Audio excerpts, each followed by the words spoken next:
Liner বিয়ের ব্লগগুলো কমপ্লিটই হচ্ছে না, কতদিন ধরে মানে এডিটই করা হয়নি। যাই হোক, সেদিন দুপুরে গায়ে হলুদে পরে তো আমি চলে এসেছিলাম বোনের বাড়িতে। তারপর সন্ধ্যেবেলা একটু ঘুমিয়ে রেস্ট টেস্ট নিয়ে তারপর সুন্দরভাবে রেডি হয়ে বেরিয়ে গেছি। কি অবস্থা!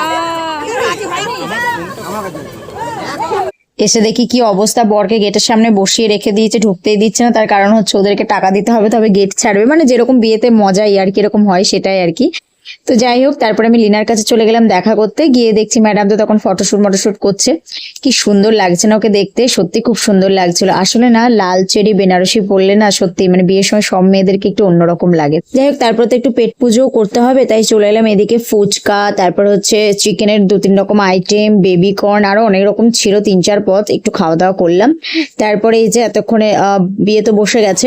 আর দেখুন বাইরেটা এত সুন্দরভাবে সাজিয়েছে, মানে কি বলবো। কিন্তু সেদিন এত বৃষ্টি হয়েছে, বাইরে একদমই এত সুন্দরভাবে সাজিয়েছিল, ঝড়ে বৃষ্টিতে পুরো নষ্ট হয়ে গেছিল। মানে কি বলবো, এটা তো সন্ধেবেলা, তখনও ঠিক ছিল।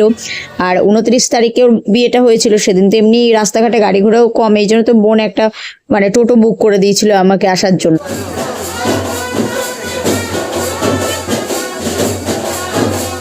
তারপরে এই যে বরমশাই চলে এসছে, কনেও রেডি। এই যে কনে এবার যাচ্ছি বিয়ে করতে। তো যেরকম হয়, এখন হবে শুভদৃষ্টি, মালা বদল।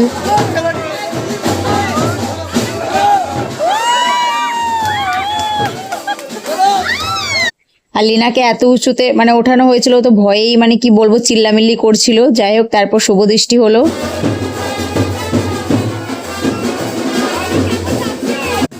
এরপরে শুরু হলো মালা বদল। আসলে এই সমস্ত সেট আপগুলো বেচারা বাইরে করেছিল এত সুন্দরভাবে, ওর ওই জন্য একটু মনটা খারাপ হয়ে গেছিল। ঝড় বৃষ্টির জন্য তো সমস্ত কিছু ঘরের ভেতরেই সিম্পল ভাবে করতে হলো। কিন্তু যাই হোক, ঝড় বৃষ্টি কমে যাওয়ার পরেও ও সুন্দরভাবে কিছু কিছু ফটোশুট ওইগুলো করেছিল। তো তারপরে আমি খেতে চলে গেছিলাম, যেহেতু আমার বোনের বাড়িতে চলে যাবো, ঝড় বৃষ্টি প্রচন্ড হচ্ছিল। তখন এসে দেখি ও মায়েদের সিঁদুরদানও হয়ে গেছে। যাই হোক, দুজনে খুব ভালো থাকুক এটাই চাই। এই যে তারপরে এই যে সেট আপগুলো করেছিল সেগুলো শেষে, সব শেষে ফটোশুট আর এই রিলস বানানোর জন্য লাস্টে এগুলো করলো, কি আর করবে।